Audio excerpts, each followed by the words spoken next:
سب سے بہترین عمل کیا ہے؟ وہ تو حج ہے.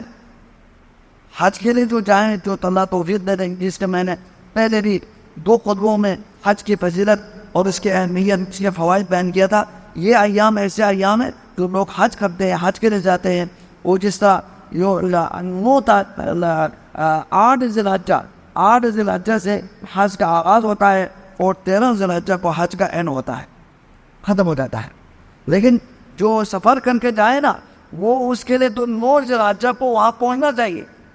اگر 9 ذی الحجہ کو اگر وہ نہ پہنچے اور بلکہ 10 ذی الحجہ یعنی 9 کے بعد کی جو رات ہے نا، وہ رات کو بھی اگر عرفہ کے دن عرفہ کے جو میدان میں پہنچ کے وہ چکر لگائیں تو اس کا حج پورا ہوگا، حج اس کا پورا ہوگا.